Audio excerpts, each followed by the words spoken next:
Rightio. So, for anyone who is watching this after the live stream has ended, I'm going to put a link in the description or in the top comment of just basically a timestamp for when this video actually gets going and I actually start talking about all the Spider-Man related stuff. But for the purposes of this point right here, I'm just going to give it a little bit of time. Let some people filter in. Let some people actually come to the video. Let this thing actually get flowing a little bit. But yeah, for any of you who are watching this once the live stream's actually ended, timestamp in the description, timestamp in the top comment, and it will actually get to the point where we actually start talking about Spider-Man related stuff. But let's just let this thing fill up a little bit first. I'm going to make sure I've actually got the chat working last time, because I remember last time I had a bit of an issue with that. Well, there we go. I got his. Here we go. There's the chat. So I remember last time, for some reason, the live chat on the live chat section doesn't work, which makes no sense. But then if I open up the video in like a separate window, I was able to access the chat. Don't ask me why. It's really strange why that works like that. Here we go. I'm seeing all of you guys pop in now. You're first. I'm legit watching during this in my free hour in college. Oh, it was perfect timing then. Russia Benami, Chef, Map Hicks YT, hi. How you doing? Stories, Roblox, vlogs, and more. Hello, how you doing? Dave, how are you? I'm doing fine, buddy. I'm not doing too bad. I struggle with all of this live streaming stuff, even though I did one once before. I spent forever trying to get this thing set up. I'm an old man. I think like people hit a point in their life where things stop. They stop following fashion trends and they stop engaging in new technology. And I think at 31, I've hit that. Just technology boggles me. It took me so long to figure out just how to live stream. So Lance Farrott, how you doing? Calm down, bud. Oh, no, never. Can you have any comment on Spider-Man and Black Cat's lie about their son? What did they really have? Right, so before I start jumping into answering comments, the idea and what I want for this video is, now that the Marvel Spider-Man walkthrough is done, I wanted to sit down and have a chat with you. I said it during the walkthrough, and by God, I'm actually keeping my word for once. Yeah, what I want to do is just have a chat with you about the game, everything you loved, everything I loved, thoughts on what's going to be in a sequel. Because now the walkthrough's done, we're spoiler-free. We can talk about everything now. So, and it's something I really wanted to do during the walkthrough, but couldn't because I didn't want to spoil it for anyone. So, yeah, I'm going to start answering questions real soon. I'm just going to let a few more people filter in. Actually, do you know what? Now, let's get the questions going. If anyone misses a question, they can just watch the video back afterwards. So, first off, what do we have? So, can I comment on Spider-Man and Black Cat's lie about their son? What if she really did have a son? Yeah, I think that's I don't know, because the Spider-Man universe and the Spider-Man game is taking characters that we know and changing it, kind of like the Ultimate Universe version of comics. The Black Cat we're presented within this gaming universe, I think that's very much who she is. She seems to do whatever she wants and whatever she can to get what she wants. Obviously, that's quite similar to the Black Cat of the 616 continuity in the comics, but this one seems like she will use and do whatever she can to get what she wants. And even though lying about having a son to someone like Spider-Man, who obviously has a lot of emotions and feels the weight and the gravity of everything he does, is pushing it, I feel, even for the Black Cat. Especially when you then find out that it was only because she just wanted to steal the drives from Hammerhead. It wasn't even like someone she cared about was on the line. It was such a huge lie for such a trivial reason, really. But I think it's the sort of thing like she does it because she knows Spider-Man will forgive her. Like, she even says it at one point when he's going to save her life at the end of the first piece of DLC. She's like, I don't get you, Spider. Like, I just conned the hell out of you and you're still trying to save my life. I suppose it's just different shifts in morality. I don't think she really has a son. I think it was completely a lie. I don't think it's one of those things where she says she's lying, but turns out she actually does. I just genuinely don't think she has a son. She just knew that would get Spider-Man's attention. Like, he would be invested 100%, which is why she kept stringing him on every time he asked about being the father and what that means and stuff like that. But nah, I don't think she actually has a son at all. I think it was just a way for Black Cat to get what she wanted. Where have we been? Dear Neo, how you doing, buddy? Callum O'Donovan. What's next? I'll get to that maybe at the end. Maybe at the end of this video, I might do a Q&A on just general stuff. But for the purposes of this video, I really just want to keep it Spider-Man related for the moment. I may even branch out, talk about like some MCU Spider-Man stuff as well, just because there is some obviously big news going on with Spider-Man in the MCU at the moment. But yeah, maybe at the end I'll do a little Q&A about other stuff as well. But for right now, we'll just keep it Spider-Man related. Hope your health and everything's going away. Yeah, it's going fine, thank you. As good as you can expect, really. Loving your Ultimate Alliance series, and I've caught up on the last vid you did. Cool. Nice to see you, Zarak. Kieran Holmes, how you doing, buddy? Do you hope Sandman, Lizard, Mysterio, and Kraven will play some part in the sequel? They were all teased after all. Yeah, I kind of think the sequel's really up for grabs.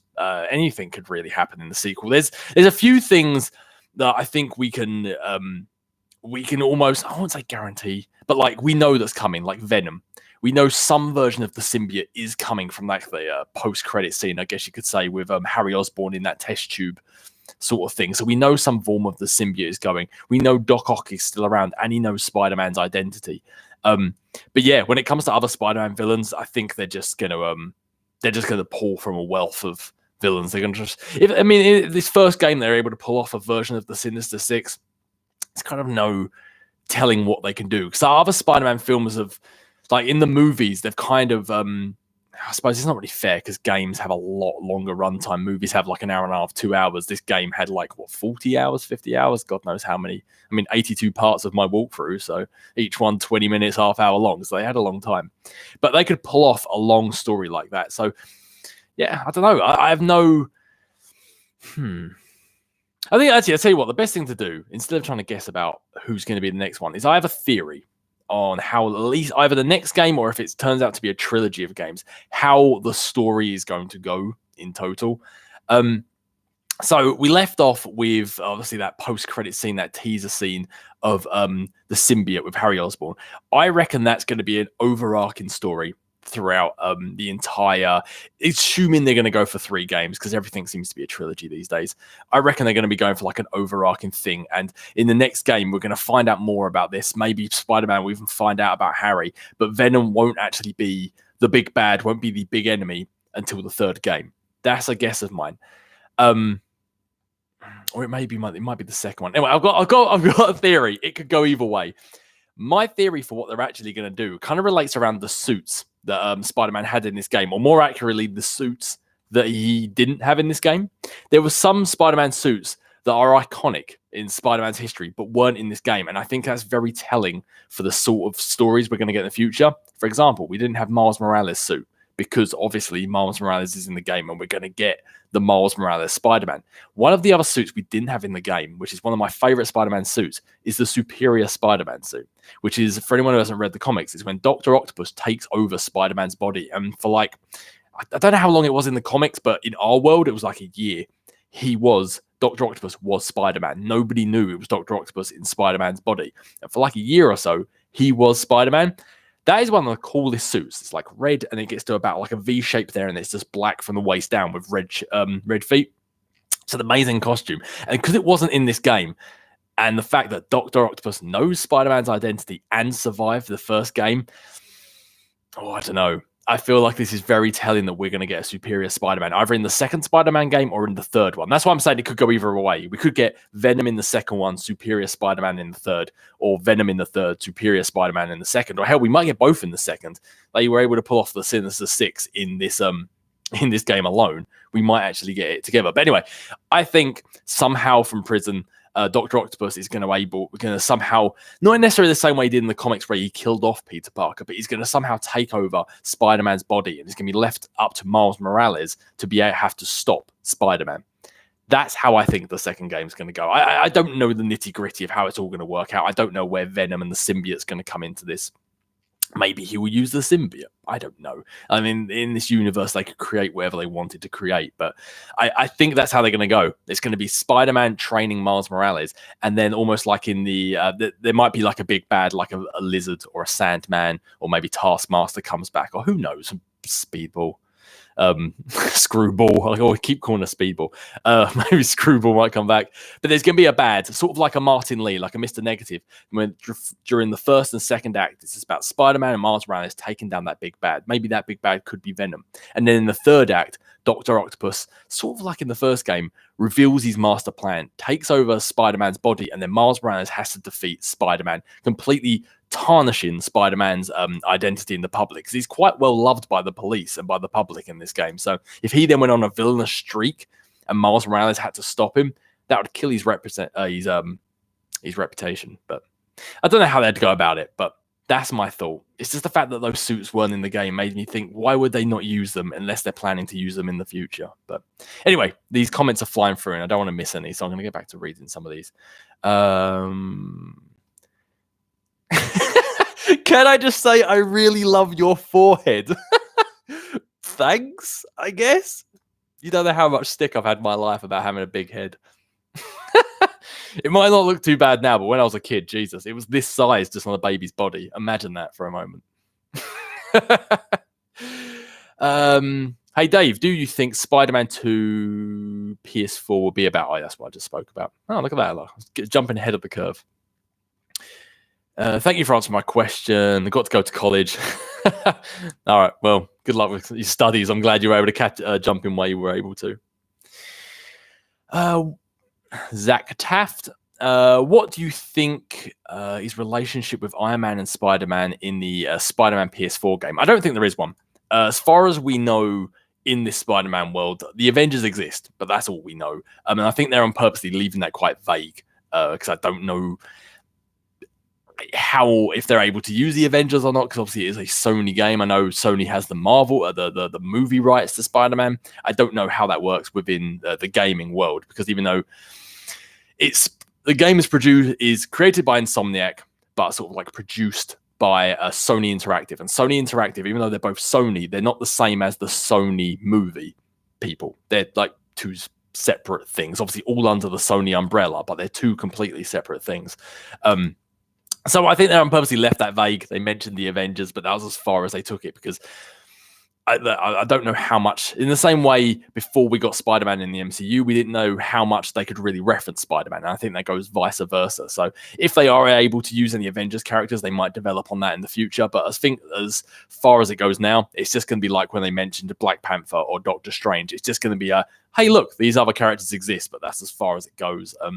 It would be cool if we got a Fantastic Four or an Iron Man or an Avengers actually as characters in the game. The Defenders, I think, would be best. Like Luke Cage, Iron Fist, Daredevil, especially Doctor Strange. Those sorts of characters, they would fit really great in Spider-Man PS4's world. But I don't think they have really developed anything to do with the Avengers within the game just yet.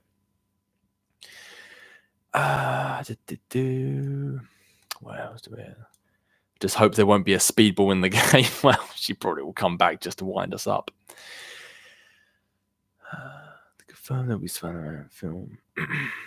Yeah, so there is a lot of stuff going on with MCU Spider-Man. I'll get to that in a bit. Do you know what? I want to read some of these questions, but I feel like I'm getting really far behind in the questions. My reading speed's really, really slow. Winge, how you doing? Basically Spider-Man PS4 is the Amazing Spider-Man movies, but better. I think Spider-Man PS4 is the best interpretation of Spider-Man we've had. Movies, games, everything. I think it's just the best interpretation we've had. It really captured that soul and that heart of Spider-Man. I mean, to be fair, obviously they have a lot more time to develop it, whereas a movie, as I said, only has an hour and a half, 2 hours. But I think the only other way they could do a Spider-Man so well crafted would be if they did a TV series, like one of these high budget Game of Thrones, Walking Dead kind of high budget shorter episodes, like a 10 to 16 episode high budget thing, which is kind of what they're doing with the Disney Plus service now. So, I had that idea a few years ago, Disney, but okay, catching up. Are you going to play Marvel Avengers game coming out next year? Yes, of course I am. Of course I am. I can't guarantee it'll be exactly when the game comes out, but of course I'm playing it. How can I not? Wait, Octopus takes over Spidey. Yeah, damn right he does. For a year, he was Spider-Man. It's crazy. He was quite a cool Spider-Man, just a vicious one. But it's a long story to get into in this video. Do you think they'll do 4 Spider-Man games like they did the Batman games and have the 4th wrap it all up? To be honest, as long as the games continue to be good and they continue to be up to the standards this first one is, then I think the sort of the world's their oyster at the moment. They could expand it out and try and make like a Spider-Man gaming universe, as the movies have always tried to make a Spider-Man cinematic universe. They could make like a Spider gaming universe, an MGU, so to speak. But as long as they don't rush it and they just let every game come out when it's ready, then yeah, the world's their oyster, I think. And obviously you just don't want to push it too far and then ruin the story. You want to go out on a high and not just completely water it down into nothingness. What else do we have here? Let's get down to some of the other comments. Yeah, and that's a good point. Black boot Spider-Man. Yeah, Black boot Spider-Man weren't there either. Black suit Spider-Man wasn't in the game either. And then obviously that's an allude to the fact that we've got a symbiote coming, so there's going to be a black suit Spider-Man. Basically, any Spider-Man suit wasn't in the game, there's a chance it could be a story point in the future. I don't know, Miles Morales could be an interesting character, but because I don't know the character, I'm not invested. Yeah. I don't know. That's the thing. When they made this game, I don't know. They must have known, obviously, that Sony was making Into the Spider-Verse, but they obviously didn't know how big of a success that movie was going to be. So they really kind of rolled the dice by making Miles Morales a character in this game. And then the fact that Into the Spider-Verse was such an incredibly successful movie, the next game, I've got to feel they're going to be putting a focus on Miles Morales. They have to. I feel like it's going to be not like a co-op thing. For a while, I thought it could be like GTA 5, where at any point you could switch between Spider-Man and Miles Morales, and as you switch them, they'd be doing something within the world. I thought that'd be a cool idea, but I think you wouldn't be able to tell a compelling story like that. Because it'd be like, oh no, Venom's doing this, and then you swap to other Spider-Man and he's taking a picture of someone. It'd be like, why is he doing that when Venom's on the loose? Like, it wouldn't make sense. But I do feel like there's going to be gameplay for both characters. In the same way we had Spider-Man, MJ, Miles Morales, and yeah, I think that was it. For some reason I thought I played as MJ, as Aunt May for a while. I don't know why I thought that. Oh, the Spider-Bots, I guess. Like, you could play as different characters. I reckon that's what you're going to do. You can have Spider-Man gameplay, and then you can have Miles Morales gameplay. Maybe like where Spider-Man's mentoring him. So he'll be taking down smaller drug busts or the smaller crimes, and it'll be about, you'll be learning the tutorials of the game, while Spider-Man, Miles Morales is learning how to be Spider-Man. So it's sort of like a bit of like, oh, look, we're learning with Miles kind of thing. And of course, there'll be different gameplay. He has his Venom blasts. He has his visibility.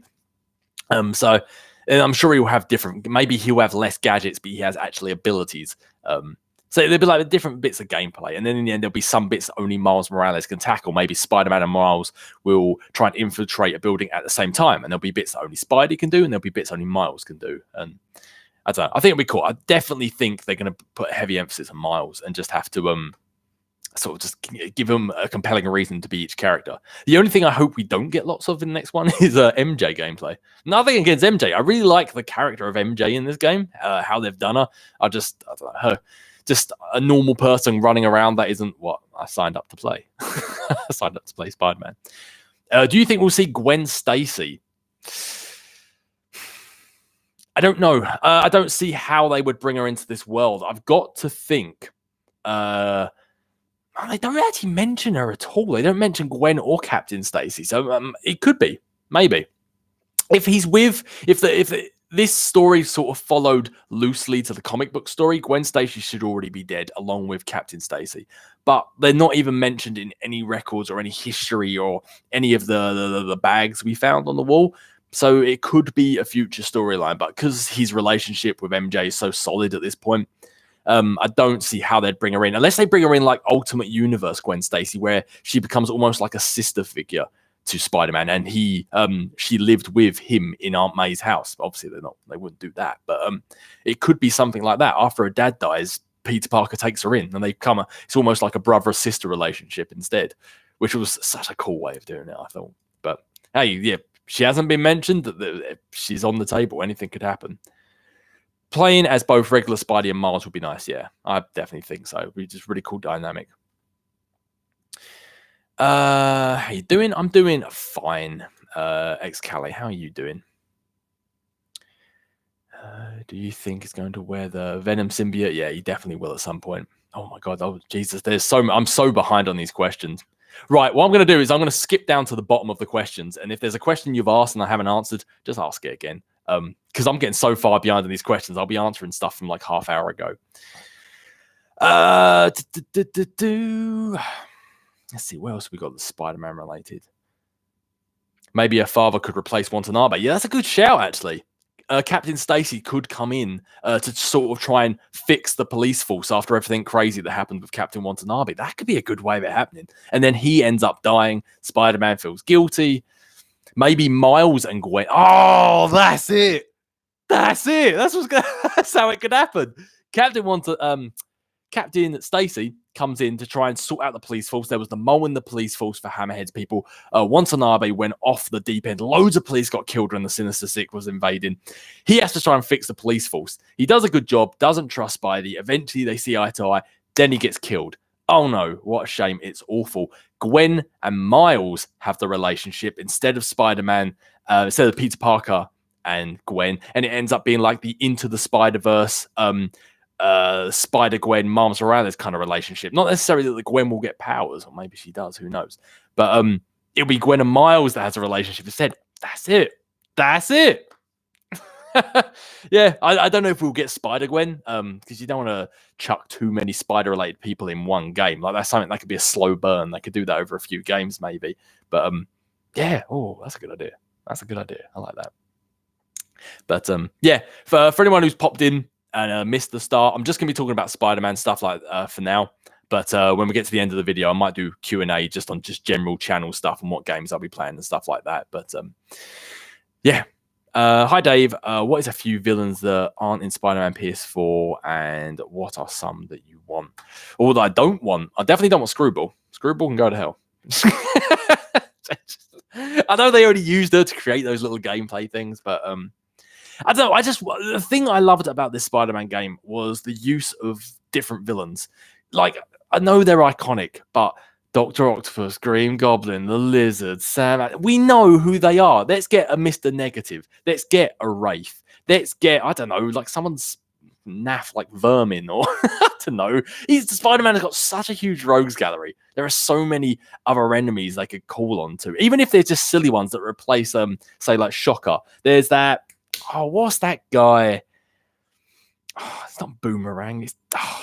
There's this guy who's always riding like this big wheel. I can't remember who he is, but he could replace like one of the silly villains, like Shocker. Someone he just constantly is just beating up and chucking in jail. Like, I would love to see a focus on other enemies who aren't necessarily the big 6 or 7 that we always know. Yeah, I think that would be kind of cool. But at the same time, don't be scraping the bottom of the barrel just to be saying, "Hey, look who we've got." Like, Mr. Negative was a great choice. He's been around for a while, but he's not a character everyone knew really well. So I don't know. He just fit the bill. I just liked it. I thought it was just a good idea.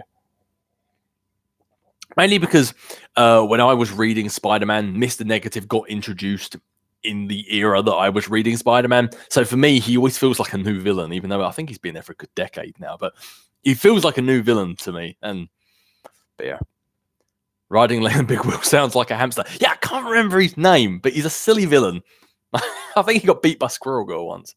Then Squirrel Girl beats everyone. So do I think Wraith will be playable? That could be something they do. Because, I mean, Captain Watanabe is more of an anti-hero at this point. Yeah, maybe there might be. I think it might. I'm actually kind of curious how they're going to bring Wraith into this one, because if you haven't played the DLC and you just played the main game and then pick up the second Spider-Man game, the last thing you saw, Captain Watanabe, was a police captain. So you'd be like, "Who? Why is she? What happened?" So unless they sort of do some sort of story to say like, in the last 2 years, this has happened and that has happened. I feel like a lot of people were confused as to why she is Wraith in the first place, but I really want that to be a big point of the second game. I'll be really disappointed if Wraith is only mentioned in future second game DLC. I think that'd be really disappointing. But yeah, she should definitely be a focus of it, because the Watanabe Spider-Man relationship I loved. I thought that was such just a cool dynamic in the in this game. But hi, Dave. I know this is crazy, but what if someone like Human Torch or Wolverine comes along, or some cameos with Doctor Strange or Tony? Yeah, like I said earlier, Human Torch would be a good one, because they've always had such a great relationship. Started off as enemies, started off hating each other, and then realized that each one of them was envious of the other one, and then they sort of became friends. Sort of like how they had Human Torch in the Ultimate Spider-Man game. But yeah, people like Human Torch would be cool. I'm not sure if they'd be able to bring him in, but like Doctor Strange, Daredevil, any of these like street level heroes. I know Doctor Strange is more mystical, but he's always sort of been like a street level mystical, if that makes sense. Yeah, I'd be happy to bring in any characters like that, because they bring in loads of villains, but I love to see them bring in other heroes as well, and not just Spider-Verse related people. I feel like they will, just because there's such a wealth of characters they could bring in. Like, obviously, you got 2099 Spider-Man, you have alternate reality Spider-Mans, you've got what's his name? Come on, brain, work. It's not going to work. But there's other versions of Spider-Man. There's other Spider-Man characters. You've got his name is he does shock vibrations. He was a good guy and then he became a bad guy. Then he was a good guy. Not Turbo Balls. I can't remember his name. He wears like a white suit. I can't remember. My brain's died today. But yeah. It'd be cool if they brought in other heroes to expand the world a bit more, but I just don't know what heroes they can bring in. I don't know what happens with who has the rights for them and how that works in the video game or not, but it would be cool to see that. The fake Jake. Dave, how's it going, buddy? It's going decent. My brain doesn't seem like it wants to work today. Just not remembering anything. But yeah, other than that, it's going decent. How is it going for you? Yeah, I'll be answering all these questions. I completely forgot about some of the stuff I was actually going to mention when I first came into this, but we'll get there eventually. Riker Jeffrey, how you doing, buddy? Dave, I have a cool villain that would be cool. How about Molten Man? Yeah, Molten Man. See, that's another one. He's actually quite an old enemy, but one that never really gets used. Hydro Man, if we're just going to go the flip side of that. Yeah, and then that could also, you could relate to then the personal side of Spider-Man. Like, a lot of these villains always have a touch to Peter Parker's personal life. And Molten Man, if I'm correct in thinking, is the brother of it was his love interest in Homecoming, Liz Allen. Yeah, Molten Man, I believe, is the brother of Liz Allen. So again, who he went to school with. So again, they could bring in the personal touch. Maybe Liz could have been an old friend of MJ's. And then that's how we get Molten Man. It'll be kind of like a Mr. Lee with Aunt May. That's the one thing actually I am worried about. If they make the second game, I just don't want it to be a carbon copy of the first one, where you've got, like I said in my theory for the second game, I don't want it to be there's a villain in the first act, villain in the second act, then Doc Ock makes a surprise in the third act. Even though I think that would be cool for the superior Spider-Man angle, I would hate for that to be exactly the same, where Doc Ock's the big bad guy again. We can't have that. It will be cool, but it won't have that same impact. It will just be like they're just trying to rehash the first game. But yeah, people like Molten Man, Hydro Man, just other characters that aren't necessarily known. Morbius. I mean, I know they want to make a Morbius film, so they could bring in Morbius, they could bring in vampires and stuff like that. I'm not a huge fan of that sort of stuff, but I mean, there's so many characters they could bring in. The sort of the ones who toe the line, where are they good, are they bad? We don't know. Would you like to see Kraven the Hunter again? Yeah, Kraven, I'm not a big fan of Kraven, but he would do well in a game like this. Just constantly taking hits at Spider-Man's life. You know he would find out Spider-Man's identity. So Kraven the Hunter, he would be a good character that would make the second game feel like such a different game from the first one. It's not just I'm going to blow up the world. Like, he's not trying to destroy the world. He's trying to destroy Spider-Man. And it would be like it would be a threat. God, maybe I shouldn't say that. I was going to say it'd be a threat like the Sinister Six, but it isn't. But I was going to say it would be such a big threat because he's not coming after Spidey, he's coming after Peter Parker, and that's a whole different kettle of fish. But yeah, Kraven would be quite a cool one. Not a huge fan of the character myself, but if within the game, yeah, definitely. Okie pokey. When I just went to scroll down and the chat went crazy, so I need to try to find out where I was now. Yeah, if we have Johnny Storm, though, we don't want to have those races from Spider-Man. Hell no. That's the last thing we want. Or falling scenes, like Edge of Time. Yeah, the falling scenes can rest in peace completely. Speaking of a cameo, I thought that a bad Captain America would be in the game because there's so many guys with shields around. Yeah, maybe. My brain's forgetting every character's name. The bad Captain America, what's his name? He played US Agent. He's going to be in the new Falcon and Winter Soldier TV show. Johnny Walker? No, that's a drink. No, is it John Walker? It is John Walker, isn't it? Anyway, yeah, maybe he's just been selling like knockoff cap shields to all the Sable agents. Who knows? I would like to be honest, Fantastic Four. I'd just love to see another Fantastic Four game. I would love that. That'd be incredible. Do you think there'll be any time between Insomniac Spider-Man and Square Enix Avengers? I don't think so. I think I read a comment on this, like when the gameplay was shown at E3 or whenever it was announced. I don't know when it was. I saw this, and because they Spider-Man in the Insomniac game says, "Oh, I think they're on the West Coast somewhere," and then in this Square Enix. Is it Square Enix? It's Square Enix. Avengers game. They were on the West Coast. There was a lot of, is there actually a link between them? I don't think there will be. It would be cool, but to be honest, I would rather have a successful Spider-Man game, a successful Avengers game, and then get loads of Spider-Man games and loads of Avengers games than two companies trying to work together and just always being hindered by what the other one's doing. And, can we do this? No, because Spider-Man's doing that. And can the Avengers do that? Oh, no, we can't because this and that. And I would rather just have a great Spider-Man game franchise and a great Avengers franchise and just keep them separate and just have two great franchises than constantly try and mix things together. Like, I love the MCU and I love a good cinematic universe and a good gaming universe, but sometimes I feel like less is more, and just don't tie your hands too much, you know? It'll be cool, but I'd rather see the Avengers pop up in Spider-Man's game or Spider-Man pop up in the Avengers game, but have them not related at all to the other game. They're just their version of Spider-Man and their version of the Avengers, you know? Because then they're free to do whatever they want. AJ Cook, bring in the Prowler. Yeah, exactly. Is he good? Is he bad? We don't know. Great character. Ben Reilly. That's the one I was thinking of. Thank you. Ramiyan, sorry. Ben Reilly. That's what I was trying to think of, the other Spider-Man character they could bring in. Villain at first. You could have Miles Warren to kick off this game's version of the Clone Saga. And then we could be like, is he a good Spider-Man? Is he a bad Spider-Man? We could have a Jessica Drew from the Ultimate Universe, which was, get ready for this, a clone of Spider-Man, but was a female Peter Parker. So he had all of Peter Parker's memories to the point when he was created. But except for he's a woman now. And then he dons the Spider-Man moniker as well, calls himself or herself Jessica Drew, and then becomes Spider-Woman in the Ultimate Universe, but it's a female clone of Peter Parker.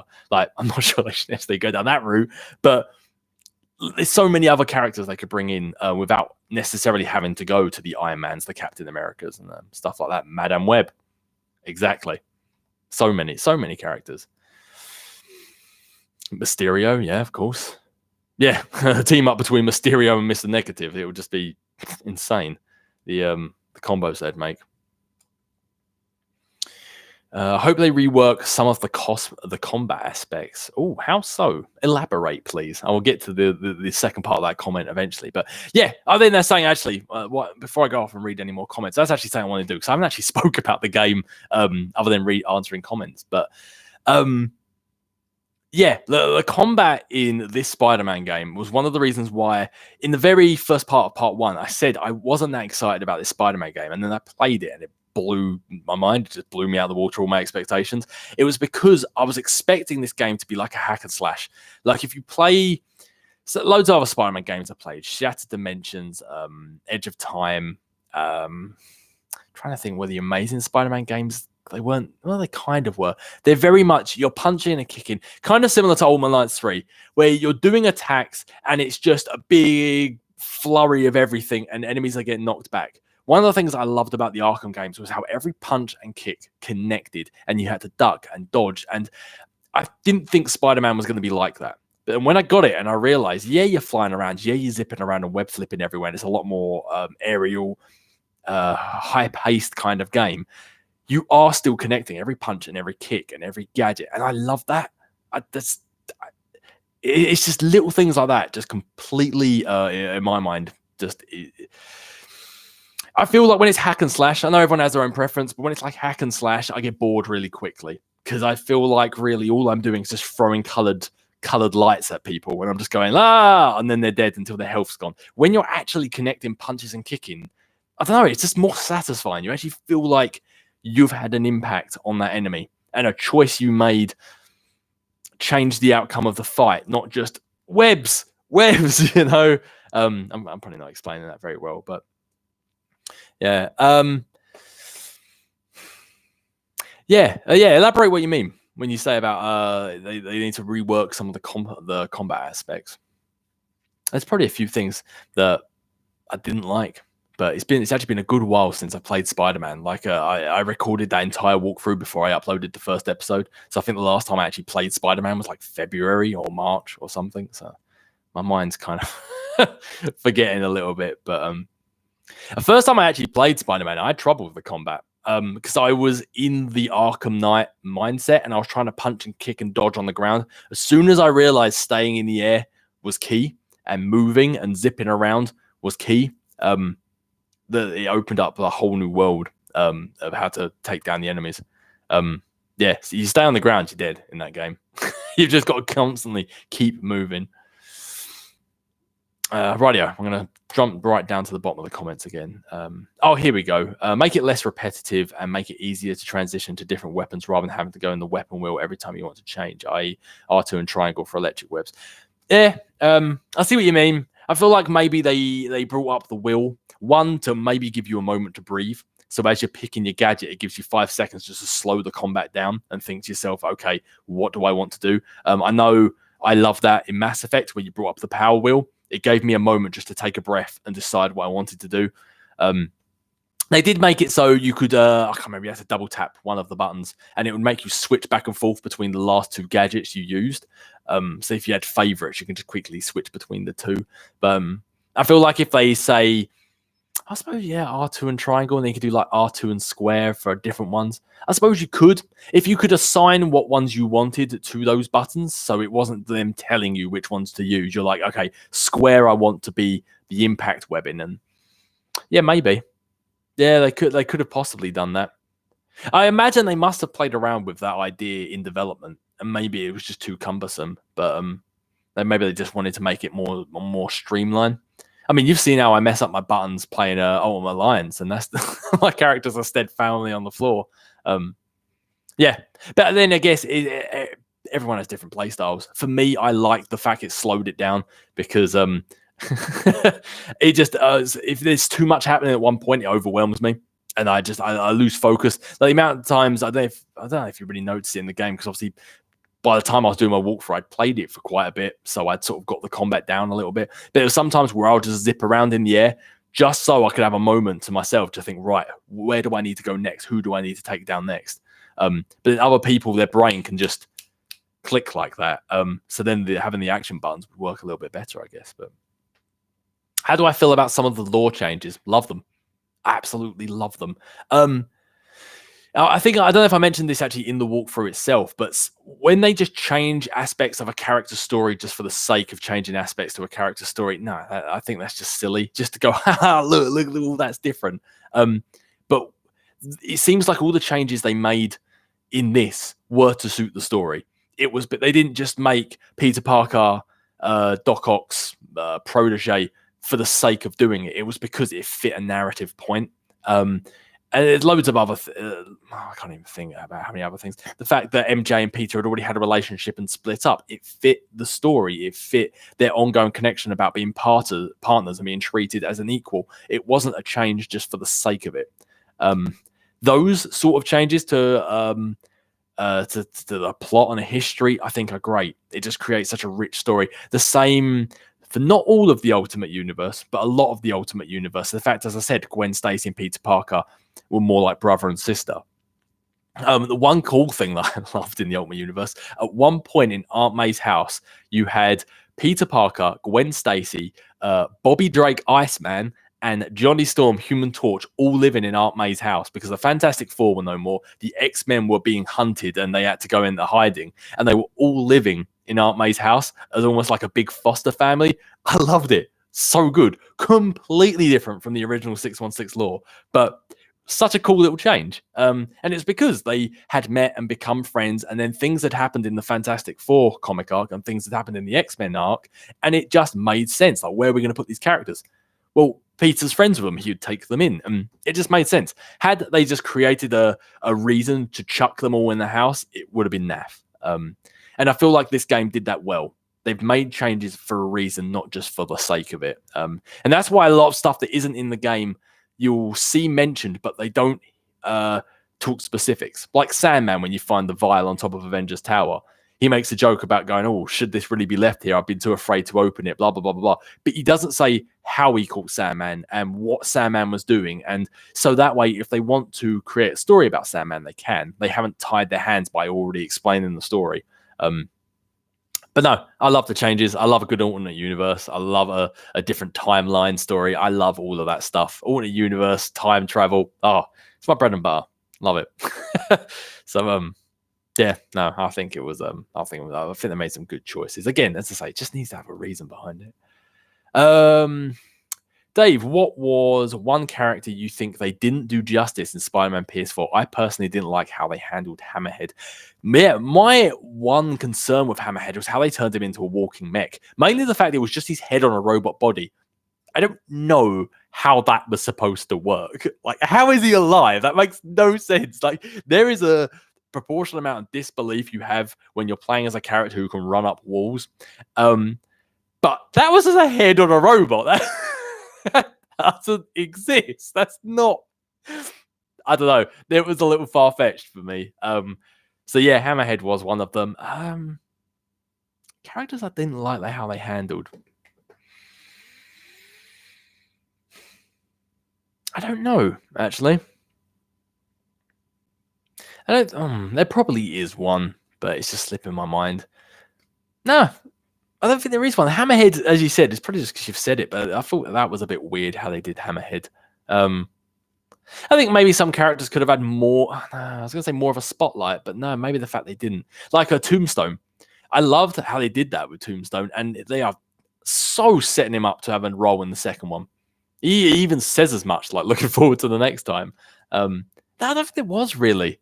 I think maybe there was just some characters I would have liked to have had more screen time or more development, but that's about it, really.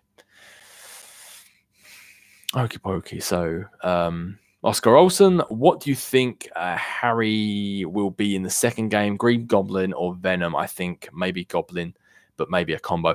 No, I think Norman Osborn is going to eventually be the Green Goblin, and Harry's going to be Venom.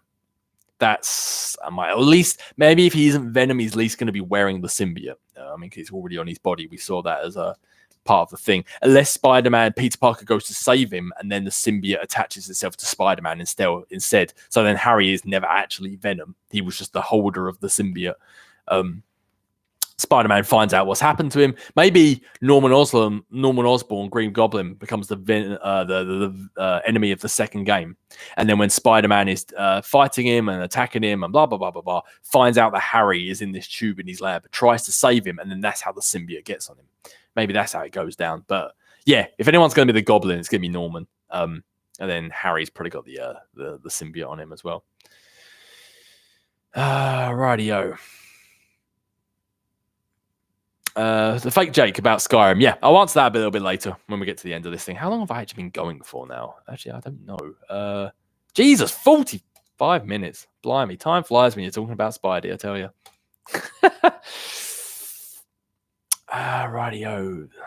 What other questions do we have? Jumping universes, Dave Arkham. Playing Arkham Asylum again. Oh, I don't know. Tempted. I swear a lot you just want me to play Arkham again just to see me get scared. It's the whole reason I've never played a horror game.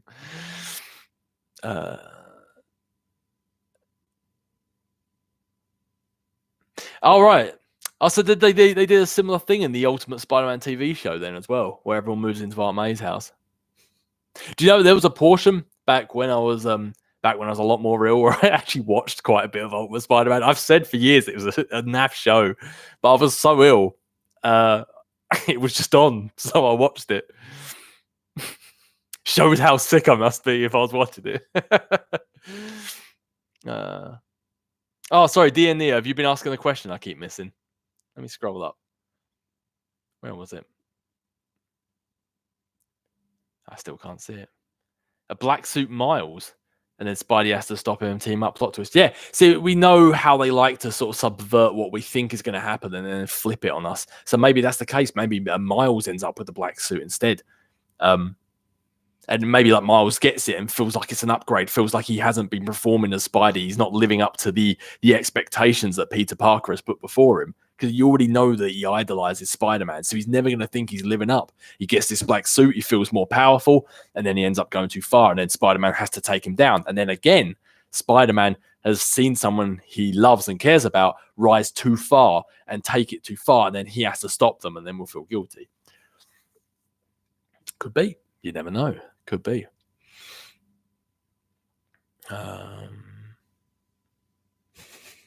Franken Hammerstein head. Yeah. I personally prefer Hammer Mech, but Dave, has the hurricane affected me at all? Nah, I'm in Scotland. The worst thing we get here is a large seagull. That's about it. But I hope everyone is safe out there. Silver Sable comes back. Yeah, I feel like they'll bring her back. I mean, they used her so heavily in the DLC. She'll at least get mentioned, because last time we saw of MJ, she was going to Simcaria, so there's going to be at least some mention of her. Yeah, even if they don't bring Screwball back in the sequel, you just know they're going to replace her with some other annoying, repetitive mission in its place instead. Yeah, Dear Neo, was that there was the Black Suit Miles the one I asked? Oh yeah, good, yeah. It was. I answered the right one. Have you checked out Marvel's Contest of Champions, the mobile game? No, I haven't, but I do play Strike Force, actually. At one point, I was bored and I was looking for a game to play, just like when I'm waiting places. And I started playing Strike Force, got a little addicted to it. I still never spent a penny on it, though. I never pay money on those mobile games. But yeah, got myself a nice little group going now as well. We're actually doing the raids quite well. Just unlocked a war as well. I'm very proud of us. Radio, do you think they'll do a mutant goblin or not? What sort of like the Ultimate Universe one or the Into the Spider-Verse one where he's actually a goblin? I don't think so. I think they'll do like the humanoid Green Goblin, sort of like in the original Spider-Man trilogy and in the comics. I don't think they'll actually do the big mutated one. Oh, you never know. Nah. No, because a lot of Spider-Man enemies have been tech enhanced for the most part. Even Spider-Man, who has the natural ability, has been a tech enhanced person. I don't know. No, I think they'll just do the humanoid goblin probably. Do they think they'll go down the same road with Spider-Man and Norman? 2002. Are you talking about the game or the movie? I suppose the movie was based off the game, was it? Oh, the game was based off the movie. No, because Peter clearly knows what Norman is. He mentioned it. I don't know if it was he mentioned it to Aunt May, mentioned it to MJ, or if it was one of his little monologues he did when he found one of his bags. But he knows that Norman Osborn's a snake. He knows the way that Norman used to treat Harry. I think he respects him, but I don't think he would ever. I don't know, like what's the word? Like go down the same route he did with Dr. Octavius, where he actually idolized him and thought he was a good person. Like I think he appreciates what Norman's accomplished, but doesn't think he's a good person. I think the game would definitely try to avoid doing anything that's been done before. So they won't have Norman Osborn find out who Spider-Man is and then have that whole cat and mouse of I know who you are and you know who I am, but you don't know that I know. And I think they'll try and avoid all that sort of stuff. But what's up, Captain? How's your health? My health's decent, buddy. Thank you for asking. How's yours? I think Jameson will have a bigger part. He played the decent role as just being the blogger. It was a good interpretation from modern day Daily Bugle. But I don't know. I feel like they took his character and made him a bit too belligerent in this game. They made him a bit too much like Alex Jones. Not that I really know much about that guy. But like Jameson is one of those people where he's obnoxious, but he's not a bad guy. like he still will try to do the good thing. He will still like in his heart, he feels like he's doing the right thing. He does truly think Spider-Man's a menace. And the only reason he doesn't see that he's not is because he's too stubborn and he's too set in his ways to believe he could be wrong. And he can't believe it. It's like they always say, like, every villain is the hero of their own story. Well, Jameson isn't the villain, but he feels he is right. And no matter amount of other facts is going to prove that to him. There are some Spider-Man stories where, like, he not necessarily admits that Spider-Man's good, but like Spider-Man will come down and he will say, look, yeah, go save them. And then just try and slander his name afterwards. Like he knows, I think he knows deep down Spider-Man's a hero, but I don't know, he just doesn't like him, I guess. But it would be cool if Jameson had a bigger part, but I just don't really see how that would happen because he seems like he's his own blogger in this. MJ works for the Bugle, but Jameson doesn't. So I don't know. I'm not really sure how they would incorporate him, but I'm always up for Jameson having a bigger part. If anything, I just want somehow for them to create a way in which he could shout Parker at him, and that'd be that'd be happy for me. Your favorite part of the Spider-Man walkthrough was when I webbed the two guys at the back of my car. My God, I had tears down my eyes. I have never laughed so much playing a game or recording something. It was just the fact that the animation, all the animation Spidey has to stop a car, and he did the one where he pulls the car from behind was just, oh, it was perfect. I just didn't see it coming. I had so much more energy after that as well. I was like, up until that point of recording, I was getting a bit by the numbers. I was just like, oh, okay, so I'll go do this, and then we'll go do that. And then that happened. It just woke me right up. Just so funny. That tickled me. It's going to be in a Captain's Classic, so I just haven't had time to edit one together just yet. But oh, right, okay. Well, the chat has just jumped down to the very bottom again. Didn't Jameson send someone to kill Spider-Man? Yeah, that's how Scorpion was originally created. Jameson was creating... was he creating a suit?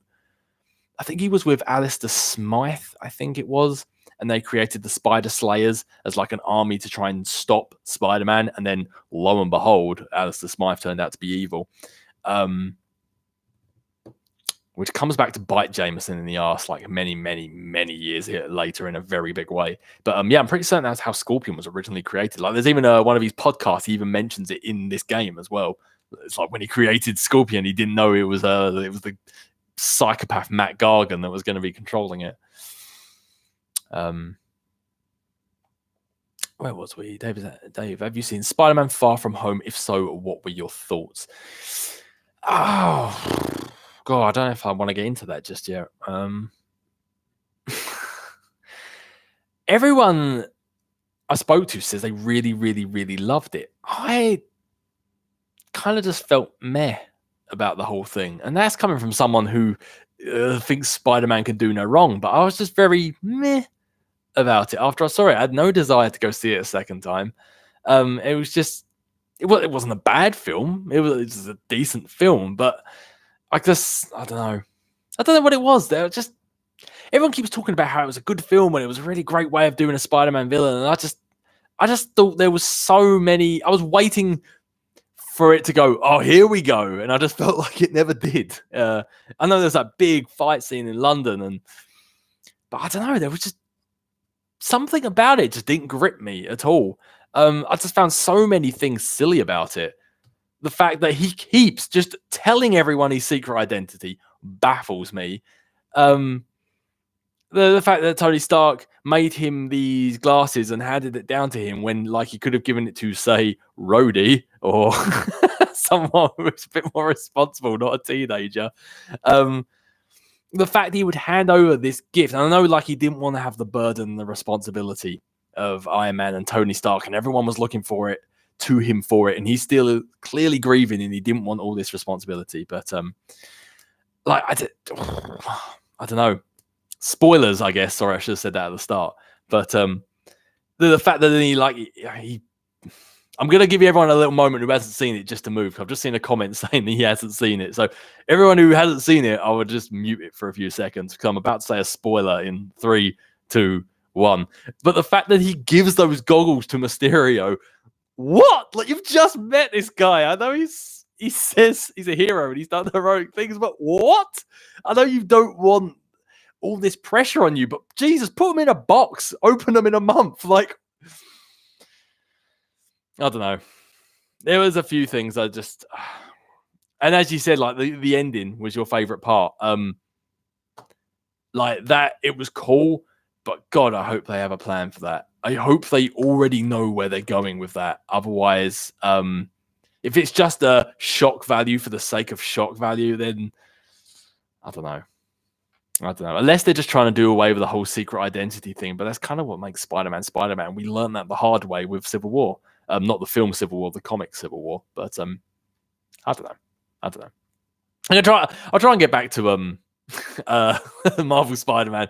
Getting off track a little bit here. So, but right, before I get into more comics, there were more comments. There was actually a few things I wanted to talk about the game, and we are 55 minutes into this, and I was planning on only chatting for an hour, but you know, it's how it goes. I always start chatting and I just can't stop. So there was actually a few things I wanted to talk about Spider-Man. So the game as a whole, absolutely loved it. It was one of, I think to this day is one of my favorite games, hands down. Not just Spider-Man, not just Marvel, not just superhero.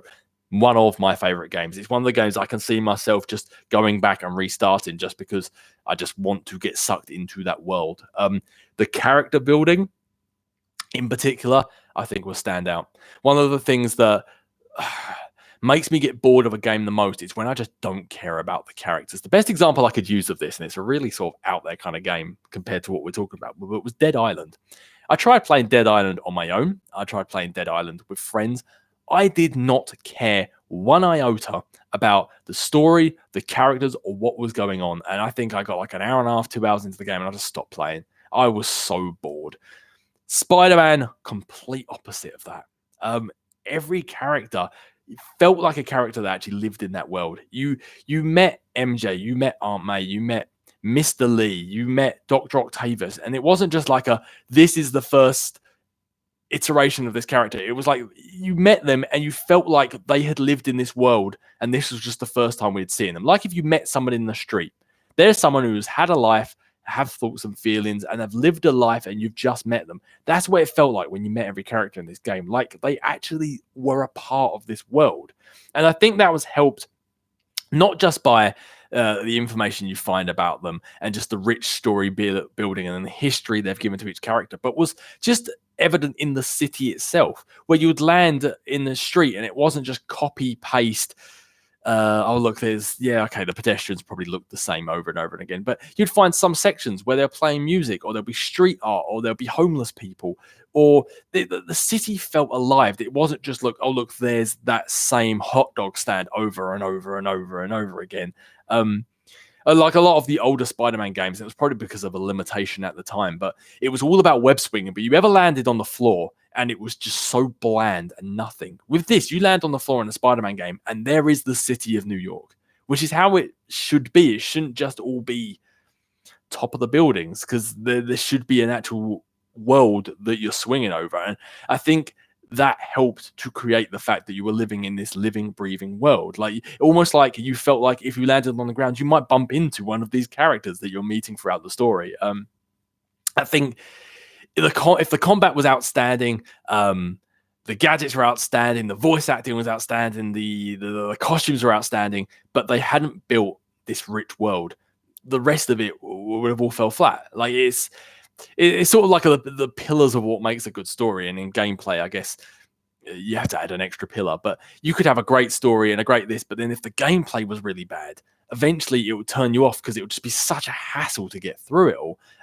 If the voice acting was really bad, you'd be like, oh, it's a cool story, I'm invested, but God, it breaks you out of the game. But I personally feel like they hit every nail on the head with this game. And I know I'm biased when it comes to Spider-Man stuff, but there was not one thing I thought about when playing this game that I hated. If there is one negative that I could pick away from it, it's something that's been through pretty much all of these open world type Spider-Man games. It's just the fact you have repetitive quests like the Hammerhead bases, the Sable bases, the Demon bases, the Fisk bases, the thing that is just complete these 5 things, complete these 6 things, collect these 30 things.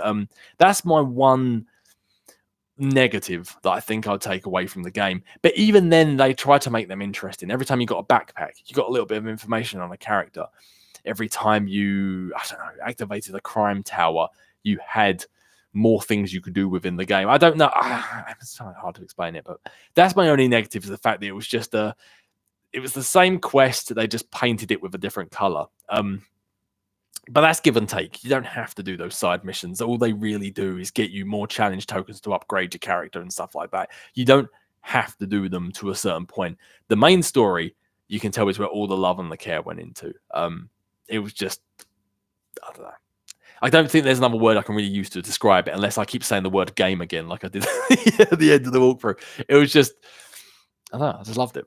I just loved it. I thought it was just so well done. But yeah. There's loads of other things about this game that I thought was incredible, but my mind's just dying today. It's just, I started this video with the intent of talking about Marvel Spider-Man, and then I've just completely forgot everything I was actually going to mention. But anywho, so I'm going to go through and answer a few more questions, and then I'll probably start bringing this video to a close, because I actually originally planned this being an hour long. So what I'll do is I'll answer some more questions about either Spider-Man PS4 or about Spider-Man MCU, or anything to do with Spider-Man. And then at the very end, I'll answer just some questions about the channel in general. So anything you want to ask. So rightio. So how do I feel about Spider-Man's departure from the MCU? Well, there we go. Let's just hit the ground running with the question. I'm waiting before I have any strong reaction either way, because I feel like anything can really change at this point. Right, as of where it stands, as of the 4th of September, as of recording this, Spider-Man is out of the MCU. I've heard rumors that they're going to be meeting up again for more talks. The negotiations can still happen. Maybe they can broker a deal, which is a different kind of deal to the one they have. But as of right now, he's out of the MCU. It sucks, because not because he's out of the MCU necessarily. It's just because we've just got going with this different version of Spider-Man. Yeah, he's had 2 movies and he's appeared in other movies as well. But I feel like we're just getting going. And the fact that they've intertwined the MCU and Spider-Man so heavily, possibly more so than some of the other characters. I mean, let's face it, Spider-Man, and it's been one of the biggest gripes a lot of people have had about this version of Spider-Man, is that he's a Tony Stark light. He's a Tony Stark Jr. Everything to do with him is to do with Tony Stark. I mean, you look at his first 2 solo movies. We had Vulture, who is a Spider-Man villain, but he, in this movie, was actually an Iron Man villain. And Spider-Man is just the one who comes to blows with him. And then obviously then they become fighting. But it's actually Iron Man is the one that Vulture is after. He's after Iron Man stuff. We get to the second one, Mysterio. He's a Spider-Man villain, but in this film, he's an Iron Man villain. I kind of get why people have got a dislike for the MCU version of Spider-Man. And at first, I didn't agree. But as time is going on, I'm beginning to see where they're coming from. Because of that, whether you like it or not, because of that, this split becomes very, as Morden Solus would say, problematic. Because how can they carry on Spider-Man's character without mentioning the death of Iron Man, without mentioning Happy Hogan, or the relationship Aunt May and Happy Hogan have? How could they ever reference Mysterio again? Again, spoilers for Homecoming, Far From Home, if you haven't seen it. But I don't think he's truly dead. So when he inevitably comes back, which I think he will, how is he never going to reference Iron Man again? There's just so many ways he's an integral part of the MCU now. Like, he met a lot of the Avengers in the next Avengers movie. Are they just going to just forget that Spider-Man exists? This kid with the proportionate strength of a spider who nearly saved the Infinity Gauntlet before Captain Marvel got involved. Well, he didn't. He saved it and he died. But like, how are they not going to mention this stuff? It creates problems going forwards, and I don't think they can't do it. I just think people are going to have to go on a lot of good faith. It just sucks. I kind of wish they could just work it out, really. But why can't these crazy kids just get along? But, yeah, Azors or Azors said that you don't really care about the MCU stuff as long as I'm getting comics, books, and games. That's all that matters. It's one thing that actually really bugs me. When the MCU first started getting a lot of success, like right about like the first Avengers movie, Marvel Comics said that they were never going to change the comics because of the MCU. And lo and behold, that is exactly what has happened. We still have a lot of characters that are just the characters they always were, but suddenly the Avengers lineup started changing to match the MCU. Suddenly we're getting Captain America, Iron Man, Thor, Hulk, Black Widow, and Hawkeye as the Avengers team. Some of those characters were so far removed from the Avengers, it made no sense for them to all come back together, but they weaved the story and they changed the characters to make it happen. Star-Lord was not a jokey, dancey character at all until the MCU version, where Chris Pratt portrayed him as this jokey, dancey Star-Lord. As far as I know about the Guardians, at least he wasn't. He was more of a serious character, and now suddenly he's this space bro to match the MCU. The Guardians, for example, was not Star-Lord, Gamora, Rocket, Groot, and Drax. The MCU film comes out, and obviously I get why they're doing it, but then the lineup changes to be them five. And it's not even like a slow burn where they slowly bring the characters in so they can form that team. It's just a new start, Guardians 1, there's your team. And it's just, it's kind of frustrating. I get why they're doing it, because people are going to see these movies and then go, oh, I would love to read that comic, and then find the comics nothing like the film, and then they stop reading. So I get why they're doing it from a business point of view, but it's just kind of upsetting when you're seeing these characters have been forced into stories so it will fit the MCU. Suddenly Vision's becoming more popular, Ant-Man's becoming more popular, Black Panther's popping up more. Like, Black Panther's always been an integral part anyway, but and Captain Marvel was who she is in the comics before the movie came out. That's not necessarily something they've changed to match, but I don't know. A lot of characters are suddenly getting thrust into the spotlight where they were just so far in obscurity before. And that's something that kind of bugs me. It kind of bugs me that they're doing that, because it used to be the comics were creating these stories and the movies would pull from the comics to make these movies. And now it seems like it's going in reverse. And the one problem with that is if the comics keep changing to match the movies, we're going to run out of material. Because it's like an example would be when Infinity War was getting the hype and it was announced, suddenly Marvel Comics has this event called Infinity Wars, and there's already been an Infinity War, a Secret Wars. Like, there's been so many versions of those same titles, and suddenly they create another one called Infinity Wars right at the time when Infinity War is coming out. And it's just like, you got to think to yourself, they wouldn't have done that if it wasn't for the movie. Which then means they've just scrambled to pull this story together. It hasn't been something they've been planning for years and years and years, and it's just, I don't know. It's a trend that I don't like seeing, because then literally it means the movie's going to dictate where the comic's going to go, and the MCU is such a different universe compared to the comic universe. And I feel like if they try and change the comics to match the MCU, it's too forced, and I don't know. I don't like it. I don't like it. But anywho, I saw one question there that I did want to read just because I saw the word Mass Effect, and you know how much I love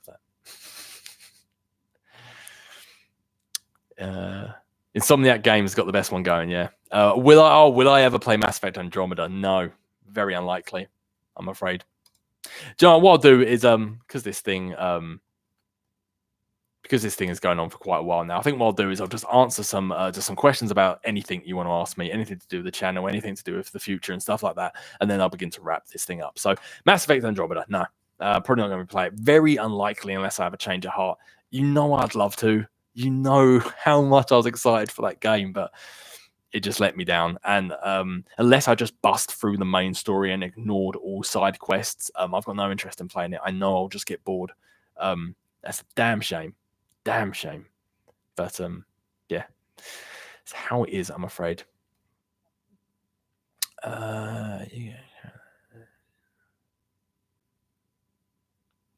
Yeah, the way they're changing the comics is just, yeah, it's like they built up this whole world, this whole universe, and this whole history, and then, oh look, this film's just come out. Now Ant-Man's going to be the front of every single comic, and that's not a dig at Ant-Man. I like Ant-Man, but yeah, It's just, yeah, it's annoying. So, Blast Eye Studio asking the question that I think I've seen popping up here the most. What's the next Let's Play? TBD at the moment, to be decided. I think I've got loads of things I want to play. I think before I start sinking my teeth into any new Let's Play, I need to continue Skyrim. I need to get this thing done. Because if I start another walkthrough, I'm just going to focus on that walkthrough, and I'm never going to pick up Skyrim again. And god damn it, I miss Gaston. So I think the next thing I'll be focusing on will probably be exclusively Skyrim for a little bit. After that, yeah, I see a lot of people saying X-Men Legends. Yeah, X-Men Legends is definitely on the back burner. The only issue I'm having with that is actually getting it recorded. I needed a component to HDMI converter, and it works, but it doesn't pick up the sound. It's only picking up the picture. So I'm still trying to figure out the kinks with that. That's the only reason why that's taken so long to get done. That's why that hasn't started yet. Yeah, obviously it would have been coming up after Ultimate Alliance 3.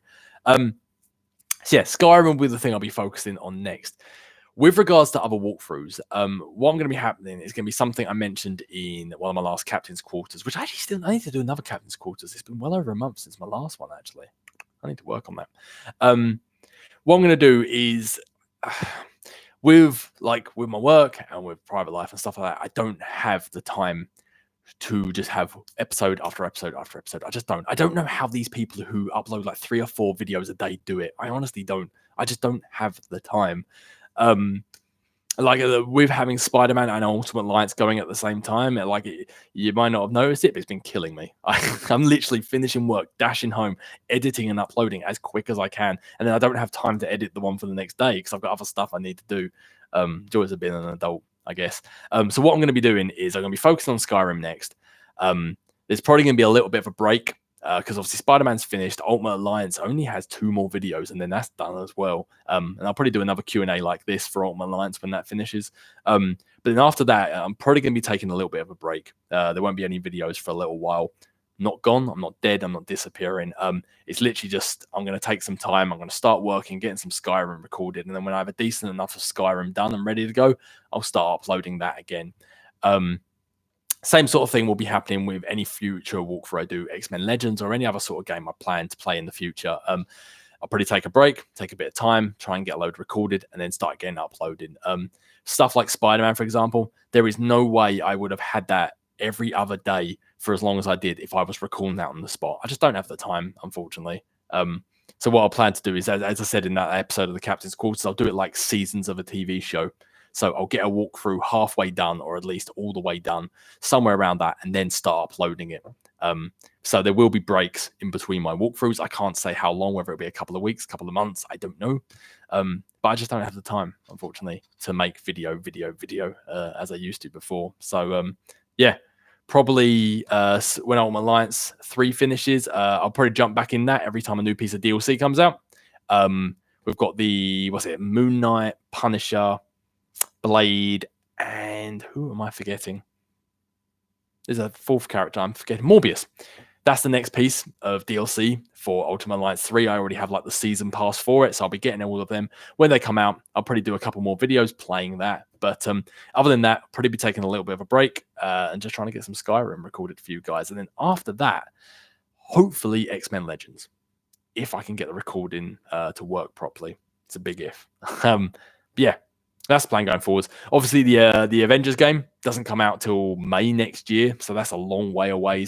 Might try and play that live. Not necessarily live streaming, but play that one blind. I was going to play on my Alliance 3 blind, but obviously because I was still recovering from all that radiation treatment I had, I decided to play it while I was recovering. Sue me. I was excited. But yeah. Sorry, it means I'm going to have to take a break, but it's just how it is. Yeah, Mendes has said I need an editor. The thing is about that, editing is my favorite bit. I love the editing. That's my favorite part. I love doing that. Sometimes I'm actually not in the mood to record, but I really want to edit, so I will record just so I could edit something. It's my favorite bit. But yeah, I mean, doing YouTube, it's never going to be a job. It's never going to be a career. It's never going to be like these other people you see who get hundreds of thousands of subscribers. It's just how it is. It's just something I'm doing for fun. right now it's getting to that point where it's taking up so much of my life. The fun part of it's getting removed. I still enjoy it, but it's not like I want to sit and record. It's like, oh crap, I need to record. So as I say, I'll be taking a little bit of a break. I'll spend a little time chilling out, and then I'll start getting some Skyrim recorded. But don't worry, I'm not gone. I'll still be posting stuff from time to time. Days Gone. I mentioned that one of my captain's quarters. That's gone. That's done. I lost interest, to be honest with you. That actually, speaking of editing, was a pain in the ass to edit. That was nothing to do with the game itself. This headset is pretty old. You don't hear it in games where there's background noise, but in Days Gone, it was dead silent in the background, and you kept hearing like this in the background, and I constantly had to try and edit it out and sound balance every time I was doing stealth, and that was a pain in the ass. I need a better microphone. This thing is falling apart. I need like an actual proper microphone. Probably shouldn't do that. But but yeah, Days Gone's gone, unfortunately. I don't know what it is.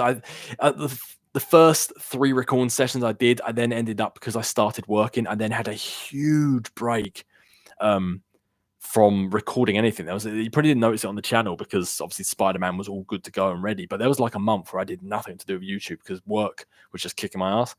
And then in that time, I had no interest to jump back into Days Gone. I knew I had to cut down what I was playing and how much time I spent doing it. So Days Gone just got the cut, I'm afraid. Star Wars: The Fallen Order. That looks fun. I'm in an iron about getting that. I actually have Red Dead Redemption 2 though. Still haven't played it. I got it at Christmas. Still haven't played it. Still never completed the first Red Dead actually. So, what was there? The game I'm really excited about is a Cyberpunk at the moment.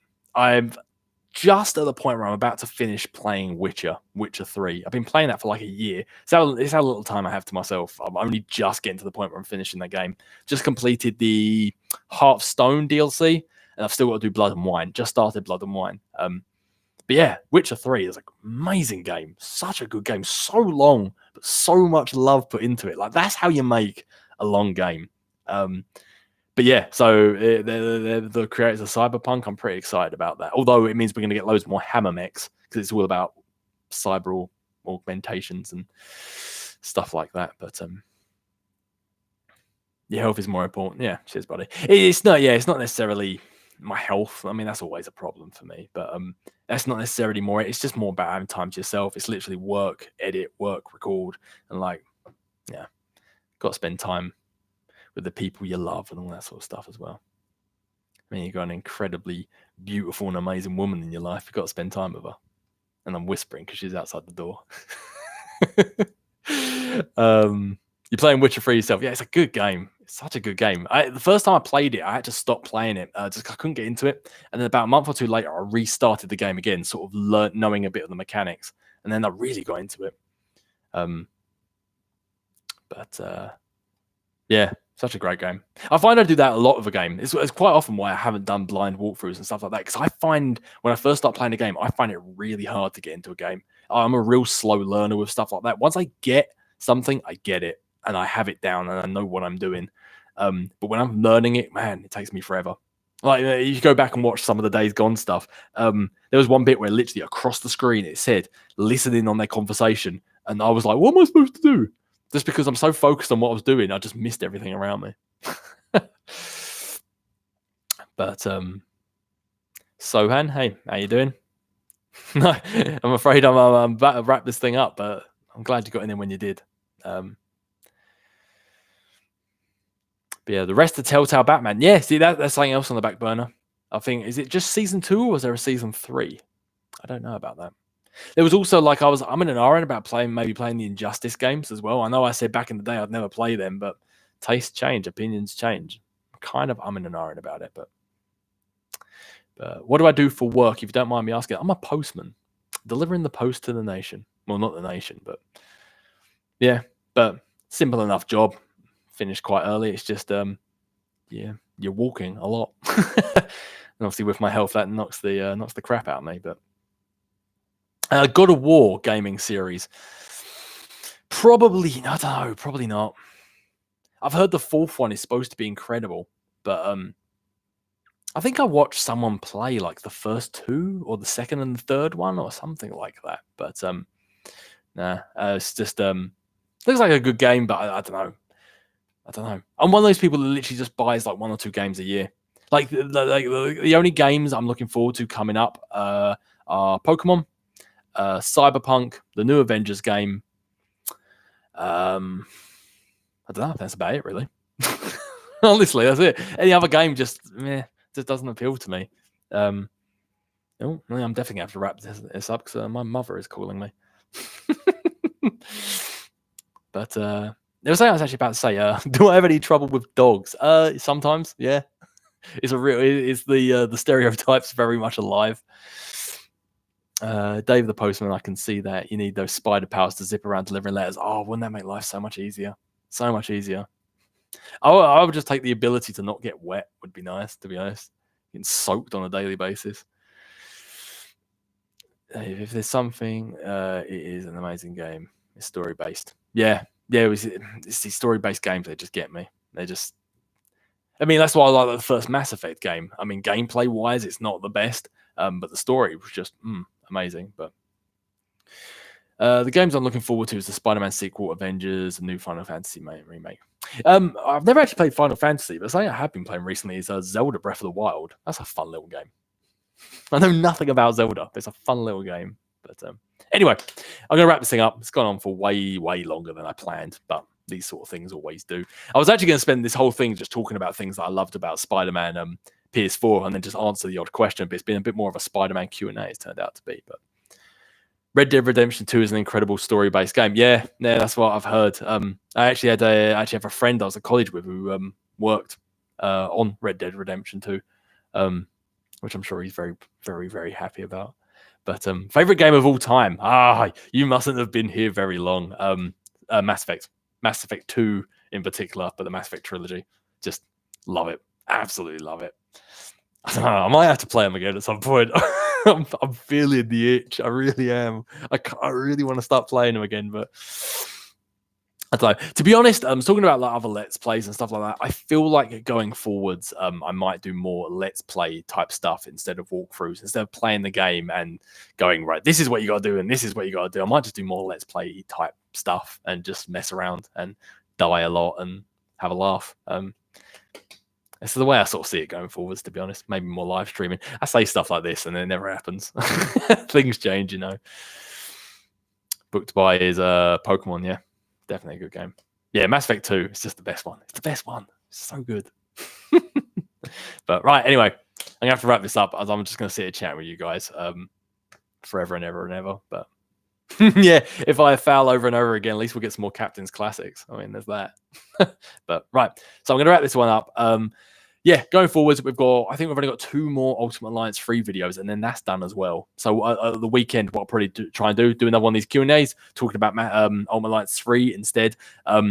Very more 50-50 opinions on Ultimate Alliance 3. Unlike Spider-Man, where it's just pretty much all positive, Ultimate Alliance 3 I enjoy, but there's a lot of things I dislike about the game as well. So we'll get into talking about that at the weekend, probably Sunday, maybe. I think the last episode of Ultimate Alliance 3 will go up on Saturday.